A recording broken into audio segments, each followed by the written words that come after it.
Hello everyone, स्वागत है आपका मेरे चैनल बिलीव इन योरसेल्फ में और मैं हूं नीलम। दोस्तों, आज हम इंडियन ज्योग्राफी की reverse of India topic complete करेंगे और जो कि सारे एग्जाम्स के लिए इम्पोर्टेंट है, ना केवल पीसीएस, यूपी टेट, आप पेट ले लीजिए या फिर आप कोई भी टीचिंग के एग्जाम्स ले लीजिए, उन सभी के जीएस में बहुत इंपॉर्टेंट रोल अदा करता है ये टॉपिक और यहाँ से हमेशा 2-3 क्वेश्चन होते ही होते हैं। तो चलिए हम अपने टॉपिक को जल्दी से कवर करते हैं। और मैंने दोस्तों इसमें काफी आसान बनाने की कोशिश की है आपके लिए। तो देखिए दोस्तों, हम सबसे पहले यहाँ पे एक बेसिक चीज जान लें। तो दोस्तों, जब भी हम रिवर्स ऑफ इंडिया की बात करते हैं तो हम रिवर्स के सिस्टम को 2 पार्ट्स में डिवाइड करते हैं, ठीक है। 2 पार्ट में, एक तो है हिमालयी नदियां, हिमालयी अपवाह तंत्र कहते हैं, ठीक है, और दूसरा है दोस्तों प्रायद्वीपीय अपवाह तंत्र।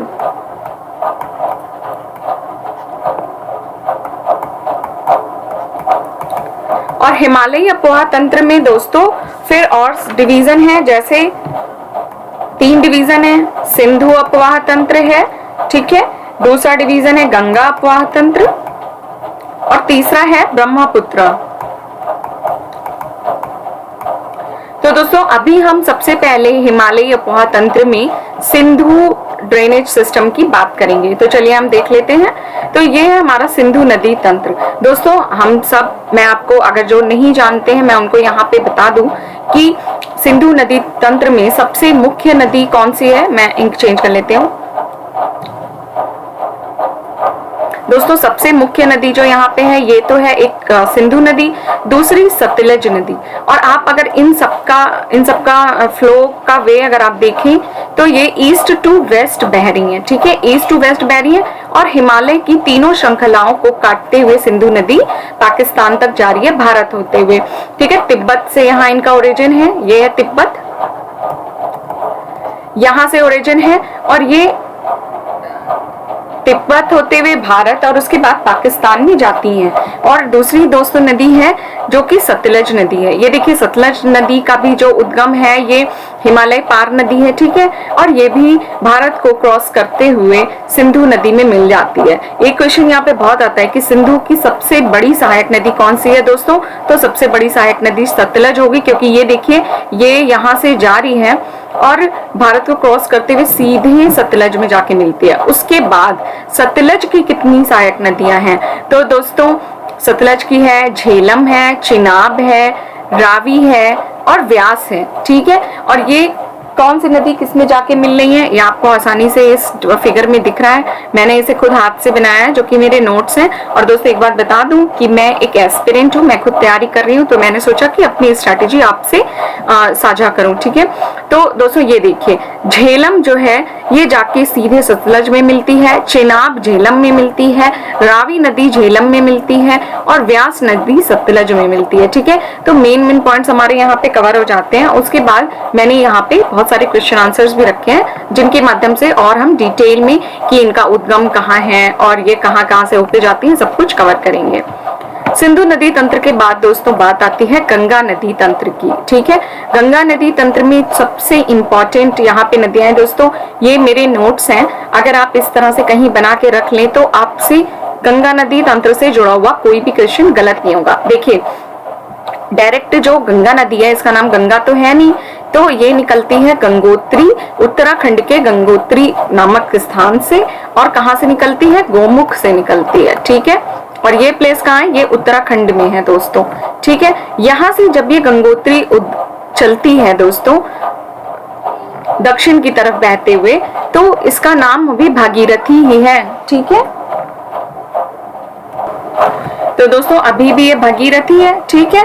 भागीरथी के बाद आप देखिए, अगर मैंने आपको बता रही हूँ ये कि आप नदी का मतलब जिधर की तरफ फेस है, यानी नदी जिस तरफ बह रही है, सपोज हमारी गंगा नदी इस तरह होते हुए ईस्ट की तरफ मुड़ जाती है, ठीक है, तो हमारा फेस इधर की तरफ है, ईस्ट की तरफ। तो अब हमारा जो दोस्तों लेफ्ट हैंड होगा, लेफ्ट हैंड इधर से जितनी भी नदियां आ रही होंगी ये नदियां कहलाएंगी बाएं हाथ की नदियां, ठीक है, बाएं साइड की नदियां। और जो भी नदियां राइट साइड है वो कहलाती हैं दाएं साइड की नदियां। तो इसी तरह ये देखिए, भगीरथी में टिहरी के पास भिलंगना नदी आके मिलती है बाएं हाथ से भागीरथी में, ठीक है। भिलंगना नदी बहुत इंपॉर्टेंट है, ये क्वेश्चन बहुत बार आता है कि टिहरी जो डैम है वो कौन सी नदी पे बना हुआ है दोस्तों, तो ये बन जाता है भागीरथी और भिलंगना नदी। अगर दोनों नाम आए या एक भी नाम आए तो आप कंफ्यूज नहीं होना, भिलंगना या भागीरथी दोनों ही सही ऑप्शन है।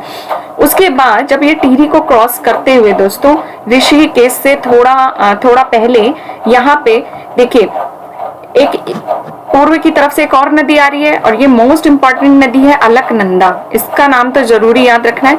अलकनंदा जब आके भागीरथी भिलंगना में मिलती है दोस्तों तो ये एक पंच प्रयाग में सबसे इंपॉर्टेंट प्रयाग बनाती है जो कि है देव प्रयाग, ठीक है। अभी मैं आगे आपको प्रयाग अलग से बताऊंगी, पर अभी आप सिर्फ ये इसको देखिए नदी को, ठीक है। तो ये देव प्रयाग में आने के बाद भागीरथी और अलकनंदा मिलके कहलाती हैं गंगा नदी, ठीक है। यानी भागीरथी प्लस अलकनंदा ये मिलके क्या कहलाती हैं, इक्वल टू गंगा नदी, ठीक है। और उसके बाद गंगा नदी के बाद सबसे इंपॉर्टेंट, जब ये गंगा नदी कहलाती है तो सबसे इंपॉर्टेंट पड़ता है ऋषिकेश, जिसे कि देवभूमि भी कहते हैं। और उसके बाद हरिद्वार होता है, हम सबको पता है। और फिर गंगा नदी का नाम गंगा ही रहता है। बस जब ये बांग्लादेश में जाती है उसके बाद इसका नाम क्या पड़ जाता है, पद्मा, ठीक है। पद्मा कहलाती है पर बांग्लादेश में। और अब आप देखिए हम अलकनंदा नदी को देख लेते हैं दोस्तों। अलकनंदा नदी जब चल रही है तो ये नदी है धौली गंगा, ठीक है। धौली गंगा भी अलकनंदा में मिलके अलकनंदा बन जाती है, ठीक है। और अलकनंदा में दोस्तों देखिए अब आप अलकनंदा के लिए आपका फेस इस साइड है, यानी कि आपका फेस वेस्ट की तरफ है। तो मंदाकिनी नदी आपके किस किनारे पे है, मंदाकिनी नदी आपके राइट हैंड साइड से अलकनंदा में आके मिल रही है मंदाकिनी नदी। अगर आपको याद हो केदारनाथ में जो बाढ़ आई थी वो किस नदी के किनारे आई थी, मंदाकिनी नदी में आई थी, ठीक है। क्वेश्चन बहुत बार आता है। और मंदाकिनी नदी के किनारे कौन सा तीर्थ स्थल है, सबसे इंपॉर्टेंट है केदारनाथ। और ये रहा आपका बद्रीनाथ, ठीक है, जो कि धौली गंगा और अन्य नदियों के शिखर पे स्थित है। और ये है पिंजर नदी, मतलब आप ये देख लीजिए कि अलकनंदा की सहायक नदियां हैं, धौली गंगा है, पिंजर है, मंदाकिनी है, ठीक है। उसके बाद जैसे ये देवप्रयाग को क्रॉस करती है फिर अलकनंदा गंगा में बदल जाती है, ठीक है। तो इतना मोटा मोटा आपको गंगा नदी तंत्र के बारे में समझ में आ रहा होगा दोस्तों। जो भी आपको प्रॉब्लम लगती है प्लीज कमेंट बॉक्स में कमेंट करिएगा। नेक्स्ट है दोस्तों मोस्ट इम्पॉर्टेंट टॉपिक है ये पंचप्रयाग। पंचप्रयाग दोस्तों बहुत बार पूछा जाता है, लगभग मतलब ज्यादातर एग्जाम्स में आ ही जाता है, ठीक है। तो पंचप्रयाग किस तरह बनता है दोस्तों, यहाँ पे पंचप्रयाग नाम है, 4 तरह के प्रयाग बताए गए हैं। देखिए एक तो गंगोत्री है जहाँ से गंगा नदी का उद्गम कहते हैं, ठीक है। दूसरा केदारनाथ है जो कि मंदाकिनी नदी के तट पे है, ठीक है। फिर ये धौली गंगा है और फिर ये मुख्य नदी अलकनंदा है। देखिए दोस्तों अलकनंदा और धौली गंगा जहाँ पे मिलती है ये प्रयाग कहलाता है विष्णु प्रयाग, ठीक है।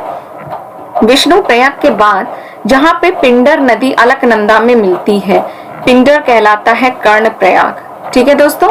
देखिए एक यहाँ पे मेन मुख्य नदी चली आ रही है अलकनंदा। अलकनंदा में कोई चेंज नहीं आएगा, बस जो इसकी ट्रिब्यूटरी जहां जहां मिलेंगी, ठीक है, मुख्य नदियां, वहां वहां पंच प्रयाग का निर्माण हुआ है।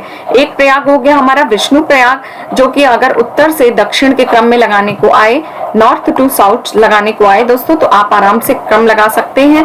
नंबर 1 पे है आपका विष्णु प्रयाग, ठीक है। उसके बाद जब पिंडर नदी अलकनंदा में मिलती है तो क्या बनता है, कर्ण प्रयाग। नंबर 2 पे कर्ण प्रयाग है, ठीक है। फिर मोस्ट इंपॉर्टेंट मंदाकिनी नदी जब अलकनंदा में मिलती है तो ये रुद्र प्रयाग कहलाता है, ठीक है, रुद्र प्रयाग। और फिर जहां पे भागीरथी और अलकनंदा का संगम हो रहा है वो कहलाता है देव प्रयाग। तो उत्तर से दक्षिण क्रम में आपने देखा कि सबसे पहले विष्णु प्रयाग, फिर सेकंड नंबर पे कर्ण प्रयाग है, तीसरे नंबर पे रुद्र प्रयाग है और चौथे नंबर पे देव प्रयाग है, ठीक है। इतना आपको यहाँ से कंफर्म हो गया दोस्तों। एक ना एक क्वेश्चन जरूर आता है, आप इसको कुछ अपना वो भी बना सकते हैं, लाइक शॉर्ट की बना लीजिए, धौली गंगा और विष्णु प्रयाग, ठीक है। पिंड से कर्ण बना सकते हैं आप, जो कि मैंने बना रखा है। और रुद्र प्रयाग मरु माँ से मंदाकिनी, रू से रुद्रप्रयाग हो गया, और देवप्रयाग तो हम सबको पता है भागीरथी और अलकनंदा। दोस्तों क्वेश्चन सही करने से मतलब होता है, बाकी किसी को इस बात से कोई मतलब नहीं है कि आप में क्या ट्रिक यूज करिए एग्जाम में। नेक्स्ट है अब गंगा एवं उसकी सहायक नदियां। दोस्तों हम सभी जानते हैं कि गंगा नदी भारत की सबसे बड़ी नदी है। बड़ी का मतलब है सबसे अधिक लंबी नदी, क्योंकि आप देख सकते हैं उत्तराखंड से बहते हुए ये पश्चिम बंगाल तक चली जा रही है। तो दोस्तों यहाँ पे हम गंगा नदी की ट्रिब्यूटरीज की बात करेंगे कि उसके दाएं और बाएं किनारे से कौन कौन सी नदियां इसको ज्वाइन करती हैं। ठीक है, तो देखिए सबसे इंपॉर्टेंट बात है यमुना नदी। दोस्तों गंगा नदी तंत्र की सबसे प्रमुख और लंबी नदी है यमुना नदी। ठीक है, तो ये देखिए ये यमुना नदी है और ये गंगा से आके मिल जाती है। गंगा इसके आगे ज्वाइन कर रही है, यमुना नदी इसमें आके मिल जा रही है। ठीक है दोस्तों, और ये जो इधर हमारा फेस इस साइड ही रहेगा, यानी कि हमारे ईस्ट की साइड में है, तो ये हमारा हो गया राइट हैंड साइड और ये हमारा हो गया लेफ्ट हैंड साइड। ठीक है, तो यमुना नदी की देखिए सहायक नदियां दी गई हैं जो कि इसके दाएं किनारे पे आके मिलती हैं। तो इनमें से कौन इंपॉर्टेंट नदी है? देखिए चंबल, बेतवा, केन और काली सिंध। ठीक है, ये सभी नदियां जो है दोस्तों यमुना की सहायक नदी है। और अब आती है बात सोन नदी की। दोस्तों सोन नदी सबसे प्रमुख नदी है जो कि दक्षिण मतलब प्रायद्वीपीय पठार से बहती हुई दोस्तों गंगा नदी की सबसे प्रमुख सहायक नदी है। और ये ठीक है, जैसे एक होता है ना कि दक्षिण से गंगा नदी में मिलने वाली कौन सी नदी है, तो वो है सोन नदी। उसके बाद गंगा का भी फेस ईस्ट की तरफ है, तो गंगा नदी जो हमारे लेफ्ट हैंड साइड में हुई और राइट हैंड साइड यानी दाएं किनारे से सोन नदी मिलती है गंगा में, और बाएं किनारे से दोस्तों शारदा है। शारदा की सबसे प्रमुख सहायक नदी है घग्गर है। ठीक है, उसके बाद गंडक है, कोसी है और फिर महानंदा है और गंगा नदी है। ठीक है, महानदी और गंगा नदी ये आके फिर बांग्लादेश में चली जा रही है, ये पद्मा है। और गंगा नदी की एक शाखा जो कि पश्चिम बंगाल में ही रह रही है दोस्तों, ये है हुगली। और हुगली की सहायक नदी कौन सी है? दामोदर। दोस्तों यहाँ नदी तंत्र बहुत ही विशाल नदी तंत्र है जो कि भारत का। ठीक है, तो अभी हमने यहाँ पे मुख्य नदियों को देखा है, बाकी हम क्वेश्चन आंसर्स के माध्यम से और ज्यादा डिटेल में डिस्कस करेंगे। अब आता है यमुना एवं उसकी सहायक नदियां। दोस्तों मैंने यहाँ पे हर नदी का ऐसे आपको चार्ट बना के दिखा दिया है जो कि एक लाइक नोट्स है, आप इन्हें नोट्स की तरह इस्तेमाल कर सकते हैं। ठीक है, तो आपका मेन क्वेश्चन नहीं गलत होगा अगर वो बहुत ही ज्यादा अंदर से नहीं आ रहा है। तो यमुना नदी देखिए दोस्तों, ठीक है, यमुना नदी उत्तराखंड से निकलते हुए गंगा को ज्वाइन करती है, जो कि आप ये देख रहे हैं वे जा रहा है ईस्ट की तरफ। अब यमुना नदी में दोस्तों सबसे प्रमुख जितनी भी नदियां हैं वो सारी किधर से आके मिलती हैं दोस्तों? राइट हैंड साइड यानी दाएं तरफ से मिलती हैं। ठीक है, यमुना की बाएं से शायद ही कोई सहायक नदी हो। तो दाएं नदी तंत्र में हम देखते हैं कौन सी नदी है? मुख्य नदी है बनास। चंबल हम देख चुके हैं। चंबल की सबसे प्रमुख सहायक नदी है शिप्रा। शिप्रा नदी के किनारे दोस्तों उज्जैन बसा हुआ है। ठीक है, उज्जैन महाकालेश्वर जी का स्थान है उज्जैन। ठीक है, जो कि किसके किनारे है? शिप्रा नदी में। और शिप्रा नदी किसको आके मिल जाती है? चंबल में मिलती है। उसके बाद काली सिंधु है। पार्वती भी यमुना नदी की सहायक नदी है, एक सिंध नाम से है दोस्तों ये सिंध नाम से है, ना कि सिंधु, जो कि हिमालय की सबसे इंपॉर्टेंट नदी है। उसके बाद यमुना की सहायक नदी कौन सी है? बेतवा। बेतवा नदी के किनारे सांची बसा हुआ है, जो कि बुद्ध सबसे महत्वपूर्ण बौद्ध स्थल है सांची। तो ये क्वेश्चन आपको आ सकते हैं कभी कि बेतवा नदी के किनारे कौन सा शहर है। और फिर है दोस्तों ये केन भी मध्य प्रदेश से होती हुई यमुना में मिलती है। और हम इसका एक रिवर लिंक प्रोजेक्ट चल रहा है ना, केन और बेतवा। ठीक है, तो ये रिवर लिंक प्रोजेक्ट भी है। और ये हो गई हमारी यमुना की इंपॉर्टेंट सहायक नदियां। अब दोस्तों सबसे इंपॉर्टेंट ब्रह्मपुत्र नदी तंत्र एवं उसकी सहायक नदियां। ब्रह्मपुत्र दोस्तों विश्व में सबसे ज्यादा अपवाह तंत्र रखने वाली नदी है। तो दोस्तों ब्रह्मपुत्र नदी जो है कहाँ से निकलती है? ये भी तिब्बत के मानसरोवर से इसका उद्गम है। ठीक है, तिब्बत के मानसरोवर लेक से। और लेकिन दोस्तों ये जो मानसरोवर से जब निकलती है तो इसका नाम ब्रह्मपुत्र नहीं है। ब्रह्मपुत्र नाम इसका असम में जाके पड़ता है, ठीक है। और वहां पे दोस्तों इसको सांगपो नाम से जानते हैं। ब्रह्मपुत्र नदी को तिब्बत में सांगपो कहते हैं, ठीक है, सांगपो। तो क्वेश्चन गलत नहीं करना है। सांगपो नदी दोस्तों जब नामचा बरवा को क्रॉस करती है, सबसे पूर्वोत्तर में नामचा बरवा, ठीक है, अरुणाचल प्रदेश में एक नामचा बरवा गॉर्ज है बहुत ही बड़ा, उसको क्रॉस करते हुए जब भारत में प्रवेश करती है अरुणाचल प्रदेश, तो अरुणाचल प्रदेश में भी इसका नाम ब्रह्मपुत्र नहीं है। इसका नाम दोस्तों अरुणाचल प्रदेश में यहाँ पे दोस्तों दिहांग नाम से प्रवेश करती है, ठीक है, दिहांग कह लीजिए या फिर सियांग। सियांग दिया हो या दिहांग दिया हो, बात एक ही है। अरुणाचल प्रदेश में ब्रह्मपुत्र का नाम सियांग या दिहांग है, ठीक है। उसके बाद इसमें प्रमुख सहायक नदियां मिलती हैं, जैसे लोहित है, ठीक है, दिबांग है, दिहांग है। ये सारे दिहांग को ज्वाइन करती हुई नदी बहुत ही विशाल अपोहा तंत्र बनाती है, ठीक है। और जब ये असम में प्रवेश करती है तो इसका नाम हो जाता है ब्रह्मपुत्र। अब दोस्तों देखिए इसका फ्लो जो है किधर है, वेस्ट की साइड है। फिलहाल इसका मुंह इधर है, इधर है, इस तरफ है ना इसका मुंह। तो हमारे दोस्तों कौन सा ये हैंड पर, ये साइड हो गया हमारा राइट हैंड और इधर हो गया हमारा लेफ्ट हैंड। तो राइट हैंड साइड से यानी कि दाएं साइड से इसको कौन सी नदियां ज्वाइन करती हैं, सुबनसिरी, ठीक है, कासोंग, मानस नदी मोस्ट इंपॉर्टेंट है, संकोस और तिस्ता। तिस्ता सिक्किम से आते हुए ब्रह्मपुत्र को ज्वाइन करती है, ठीक है। तो ये है ब्रह्मपुत्र का मोटा मोटा नदी तंत्र। और अब हम दोस्तों आगे प्रायद्वीपीय भारत का अपोहा तंत्र देख लेंगे। तो दोस्तों हम जल्दी से देख लेते हैं कि ये प्रायद्वीपीय भारत के अपोहा तंत्र के बारे में, ठीक है। ये देखिए दोस्तों, तो सबसे पहले हम अपने राइट हैंड साइड से शुरू करते हैं। देखिए दामोदर नदी दामोदर नदी हुगली की सहायक नदी है, ठीक है, और हुगली किसमें मिल जाती है, गंगा नदी में। उसके बाद दोस्तों महानदी की सहायक नदी तेल है, तेल। ध्यान रखिएगा दोस्तों, इनके सहायक नदियों के बारे में ज्यादा क्वेश्चन आते हैं कि कौन सी नदी किसकी सहायक नदी है। उसके बाद मोस्ट इंपॉर्टेंट नदी है गोदावरी, जो कि दक्षिण भारत की दोस्तों सबसे लंबी नदी है, ठीक है। सबसे लंबी नदी दक्षिण भारत की है, ना कि भारत की लंबी नदी है गंगा। दोस्तों इसकी ट्रिब्यूटरीज आपको बहुत अच्छे से पता होनी चाहिए। देखिए Manjari, Penganga, Wainganga most important tributaries हैं गोदावरी की, ठीक है। उसके बाद आता है कृष्णा नदी का स्थान। कृष्णा नदी की सहायक नदी है भीमा और भद्रा। फिर आता है स्थान कावेरी नदी। कावेरी नदी की दोस्तों कोई बहुत खास मुख्य ट्रिब्यूटरीज नहीं है, अभी अगर क्वेश्चन में आएगा तो आपको बता दूंगी। उसके बाद जो दोस्तों पूर्व की तरफ गिरने वाली सबसे इंपॉर्टेंट दक्षिण भारत की नदी है वैगई, ठीक है। अब चलते हैं हम अपने पश्चिम भारत की तरफ। पश्चिम भारत में सबसे इंपॉर्टेंट नदी है साबरमती, जो कि कहाँ गिरती है, गल्फ ऑफ खंभात में, ठीक है। खंभात की खाड़ी में ये नदियां गिरती हैं आके। माही नदी, ठीक है, फिर नर्मदा नदी और ताप्ती नदी। ये सारी नदियां माही, साबरमती, नर्मदा और ताप्ती कहाँ के गिरती हैं दोस्तों, खंभात की खाड़ी में गिरती हैं।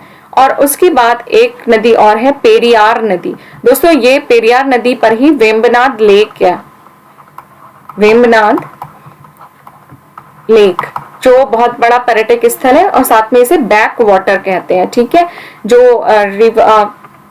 तो दोस्तों ये हमने यहाँ पे प्रायद्वीपीय भारत का अपोहा तंत्र देख लिया है। अब हम क्वेश्चन को शुरू करते हैं। दोस्तों वीडियो थोड़ा सा लंबा होने वाला है, पर सब्र रखेंगे तो मतलब अच्छा हो जाएगा वीडियो और इसमें सारी चीजें हमारी इंक्लूड हो जाएंगी।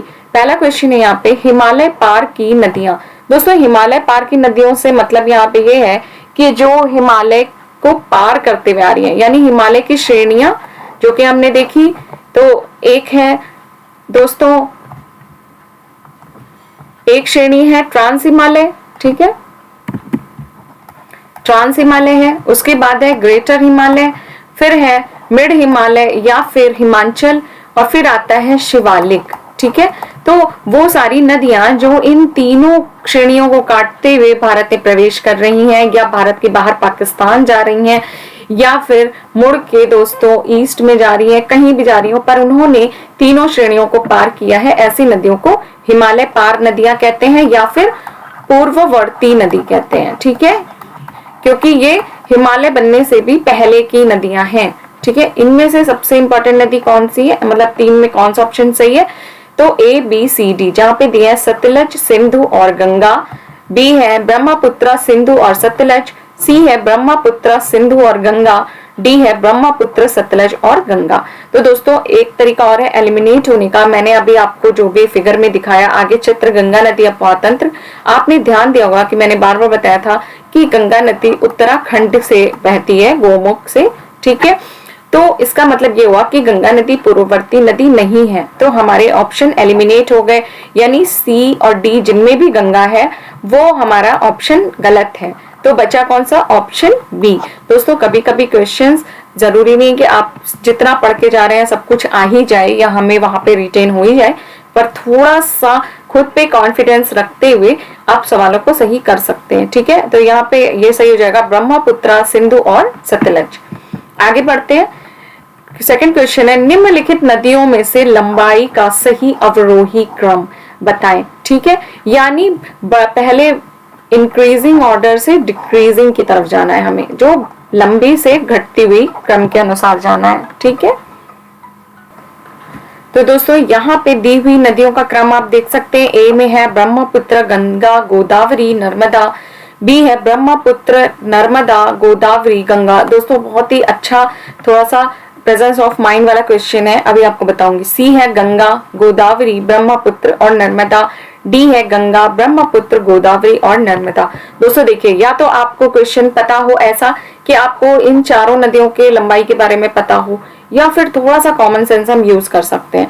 तो देखिए दोस्तों, मैंने अभी आपको पढ़ाते समय आगे क्या बताया था, ब्रह्मपुत्र तो सबसे लंबी नदी है जो इन यहाँ जितनी भी नदियां दी गई हैं उनमें, ठीक है। उसके बाद भारत की सबसे लंबी नदी कौन सी है? गंगा। तो यानी कि ये ऑर्डर तो बिल्कुल सही है, फर्स्ट और सेकंड पे तो इन्हीं को ही रखेंगे हम, ब्रह्मपुत्र और गंगा को, ठीक है।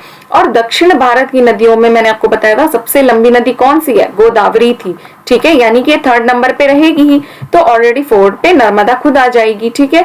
और हालांकि नर्मदा ही है, यानी हमारा यहाँ पे ए ऑप्शन सही है। लेकिन अगर आप थोड़ा सा सेंस यही लगाते कि ये मुझे नहीं पता है, फिर भी देखिए दक्षिण भारत की अगर सबसे लंबी नदी पता चल रही है तो गोदावरी है, यानी कि ब्रह्मपुत्र के बाद नर्मदा हो ही नहीं सकती थी, ठीक है।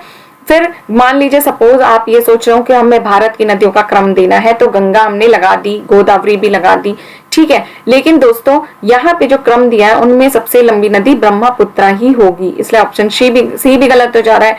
डी ऑप्शन में ब्रह्मपुत्र गंगा से दोस्तों लंबी नदी है, इसलिए हम डी ऑप्शन को भी हटाते हैं और ऑप्शन ए हमारा यहाँ पे सही हो जाता है ट्रिक्स लगाने से।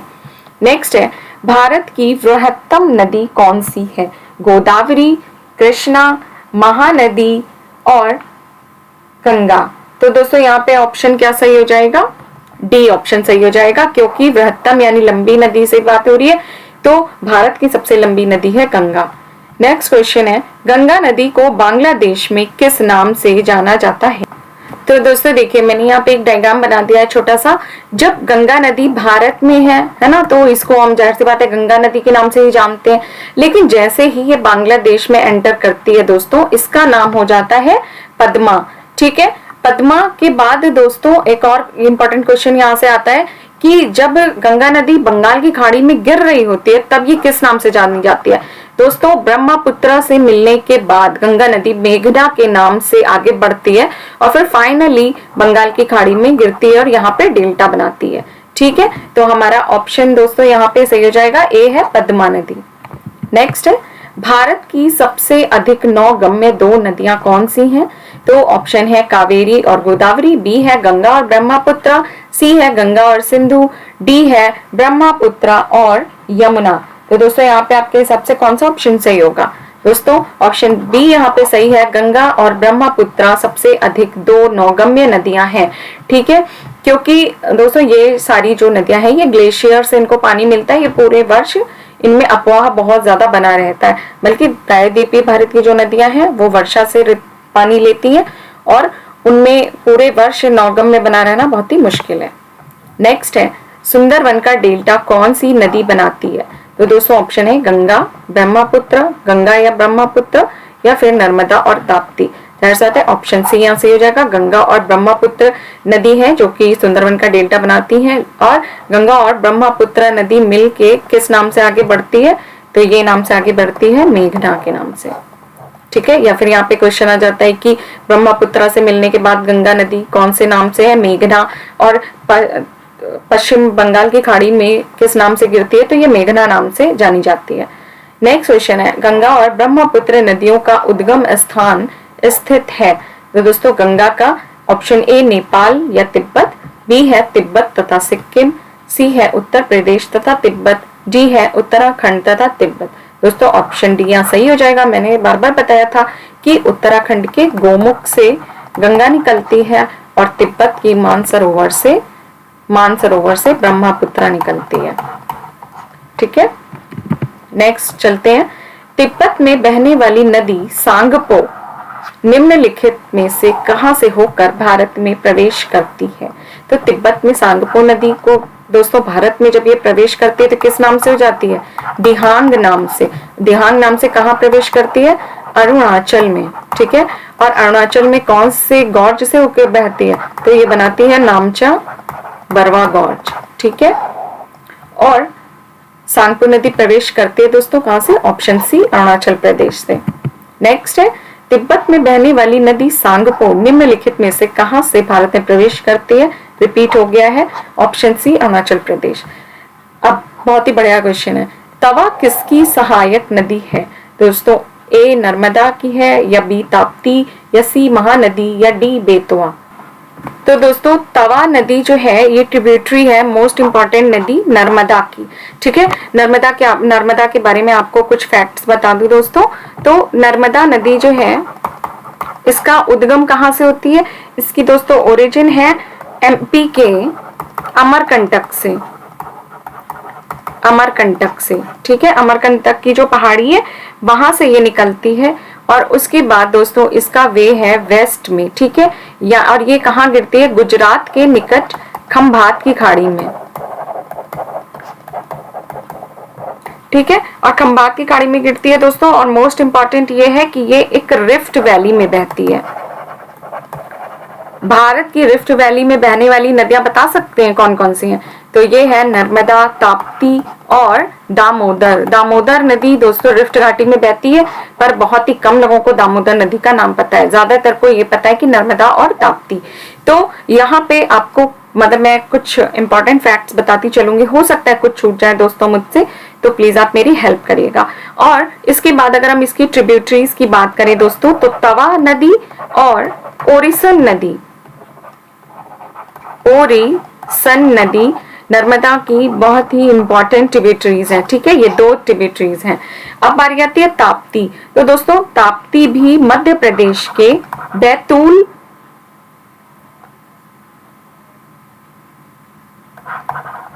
बैतूल जिले से निकलती है,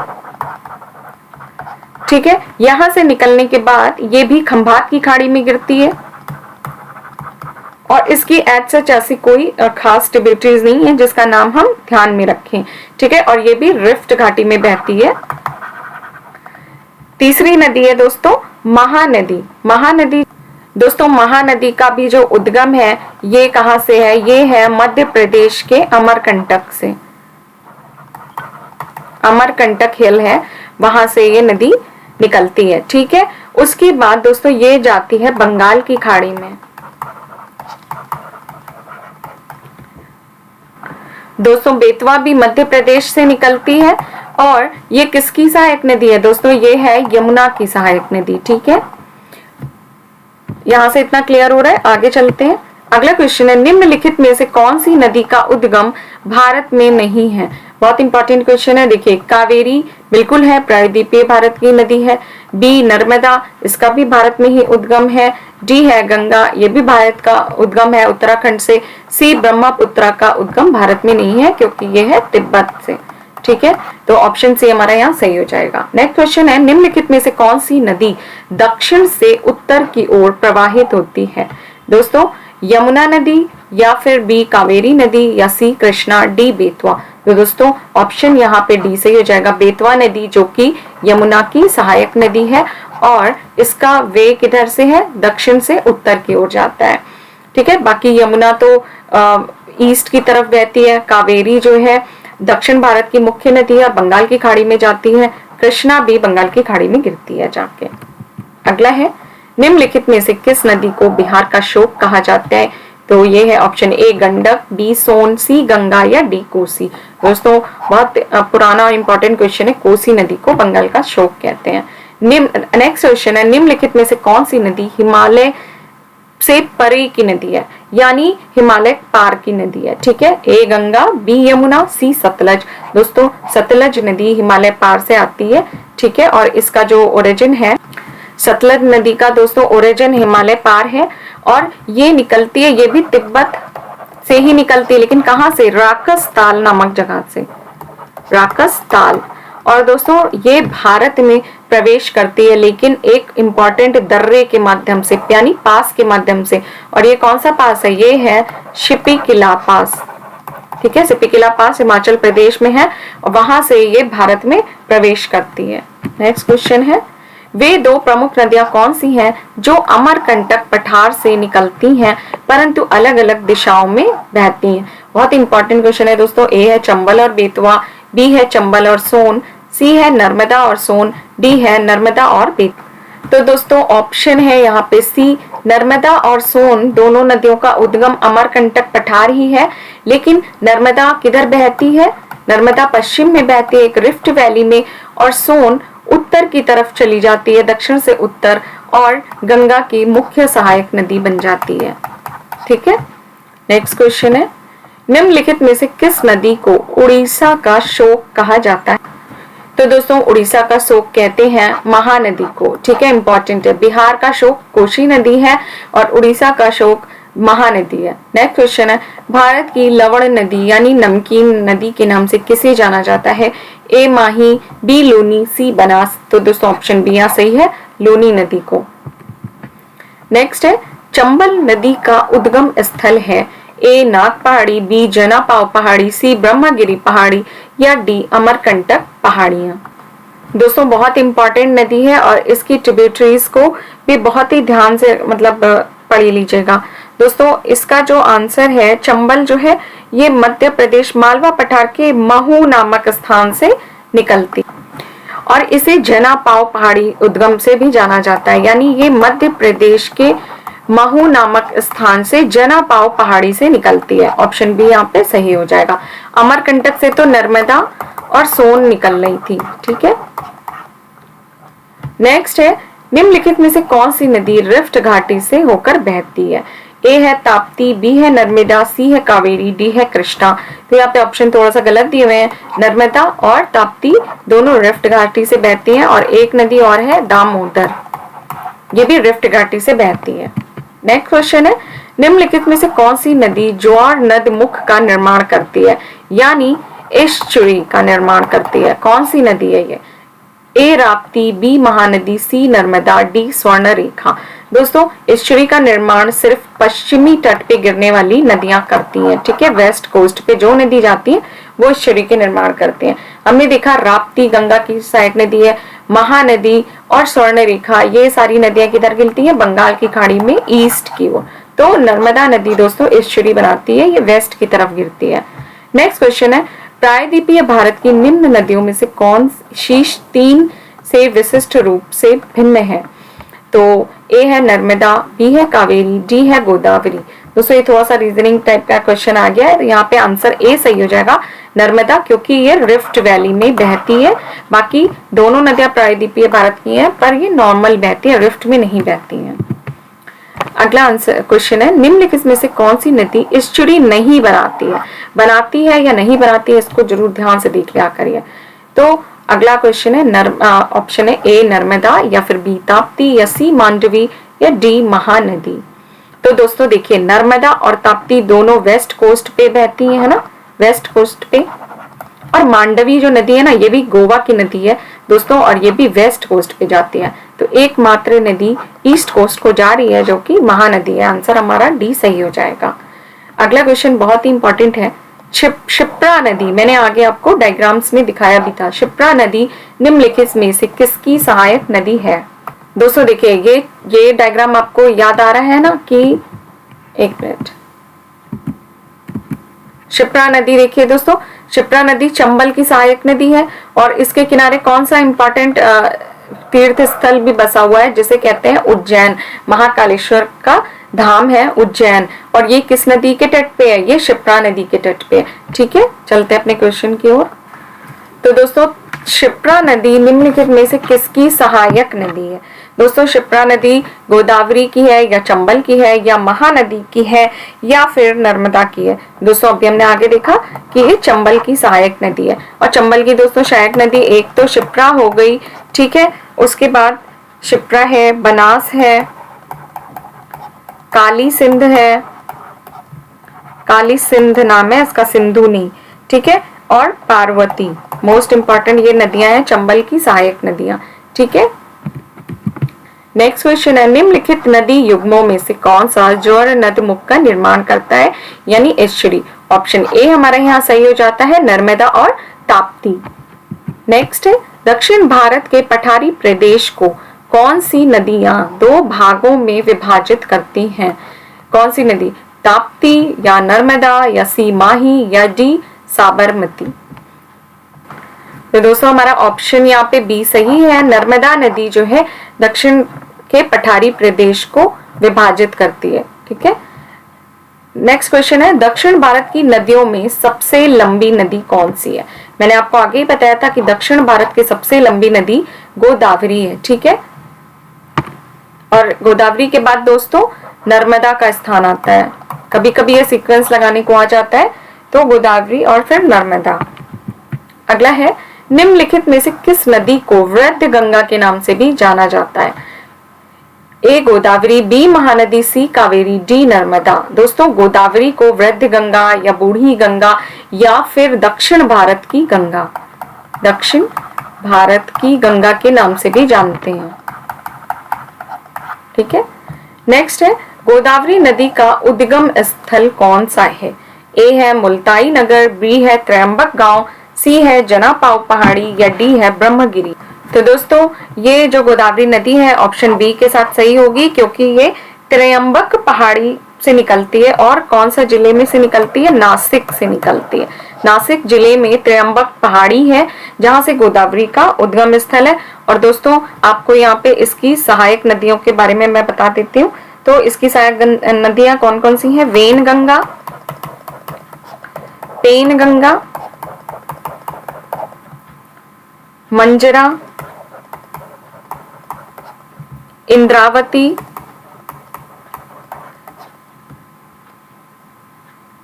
वर्धा,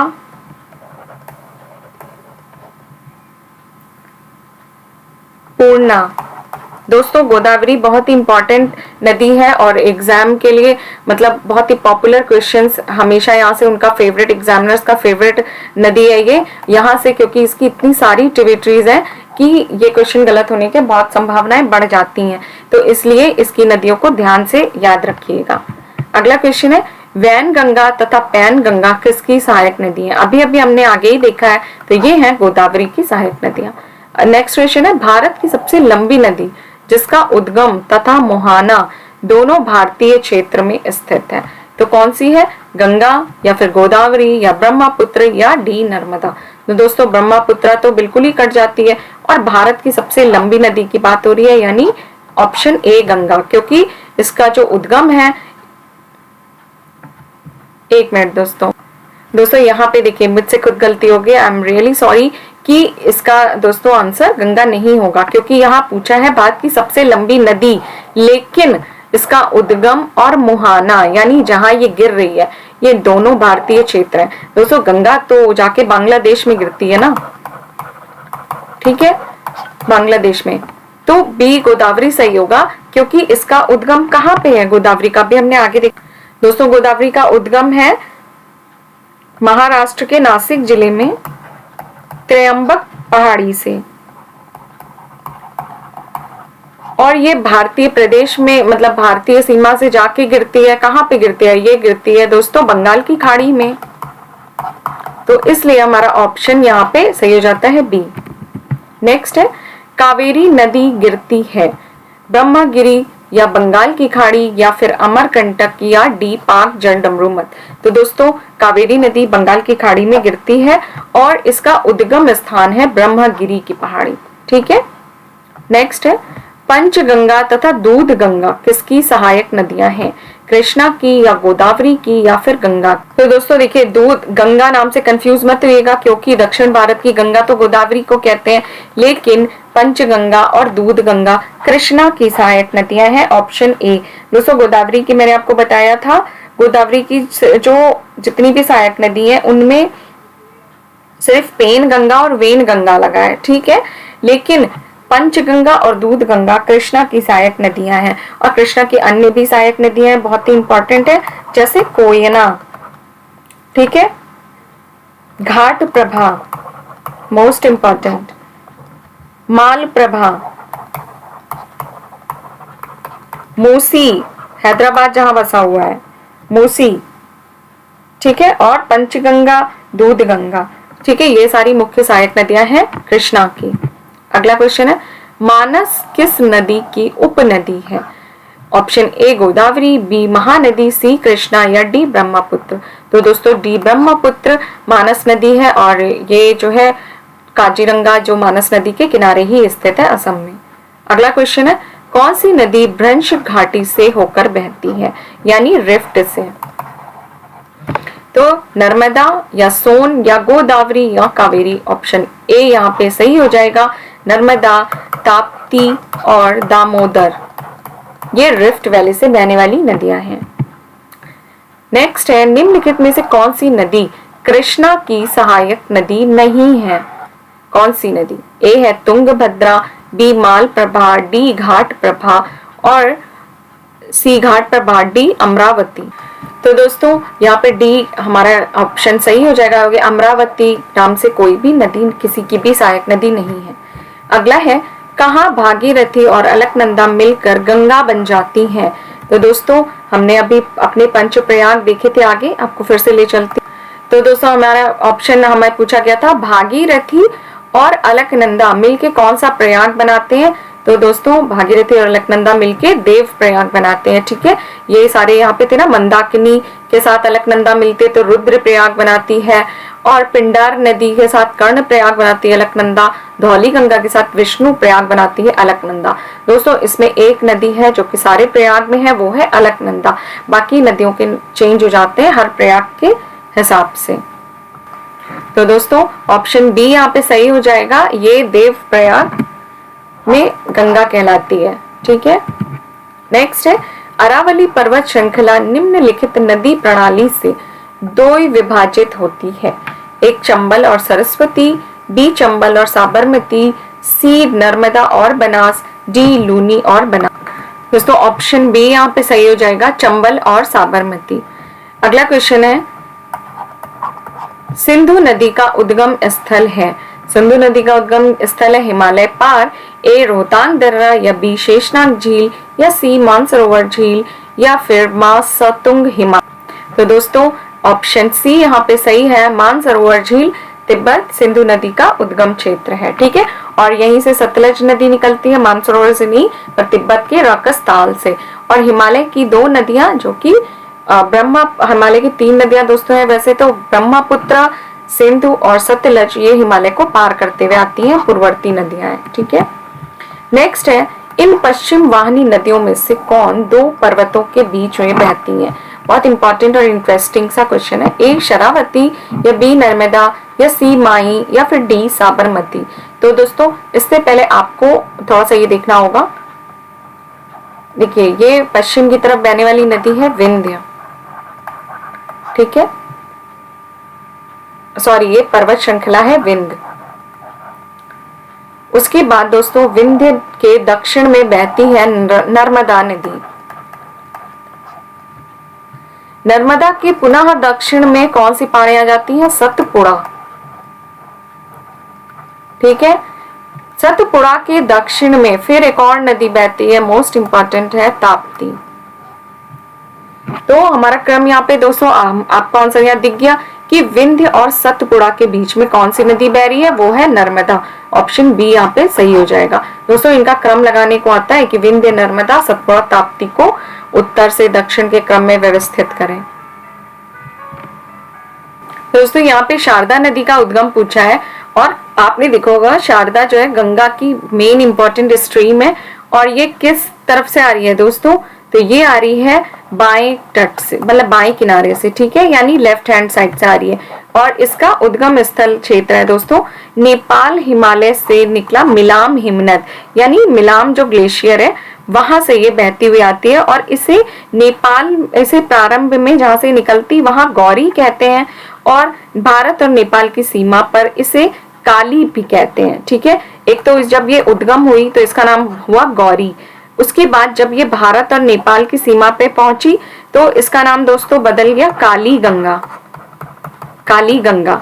और उसके भी बाद दोस्तों जब ये उत्तर प्रदेश के बाराबंकी जिले में आती है, काली गंगा उत्तर प्रदेश के जिले में बाराबंकी में प्रवेश करती है और ये घाघरा से मिल जाती है, ठीक है, और घाघरा से मिलने के बाद इसका नाम हो जाता है चौक। तो दोस्तों नदी तंत्र भारत का बहुत ही विशाल है, इन्हें याद करने के लिए आपको बार बार प्रैक्टिस करनी होगी और एटलस को लेके जरूर बैठिएगा या फिर अपने बहुत ही छोटे छोटे नोट्स बना के रख लीजिए जो कि बार बार देखेंगे तभी आपको ये याद रहेंगे। अगला क्वेश्चन है, अमरकंटक में कौन सी नदी का उद्गम होता है, दामोदर या महानदी या सी नर्मदा या फिर डी ताप्ती। दोस्तों देखिए दामोदर का जो उद्गम है ये कहाँ से इसकी ओरिजिन है, तो ये है छोटा नागपुर प्लेट्यू पठार से, ठीक है। देन है महानदी, महानदी दोस्तों महानदी जो है ये निकलती है रायपुर की सिहावा पहाड़ियों से, सिहावा पर्वत से, शिखर से, ठीक है। उसके बाद नर्मदा का उद्गम, दोस्तों नर्मदा नदी कहाँ से निकलती है, ये निकलती है मध्य प्रदेश के अमरकंटक से, ठीक है। उसके बाद ताप्ती, ताप्ती नदी दोस्तों निकलती है, ये भी मध्य प्रदेश से ही निकलती है लेकिन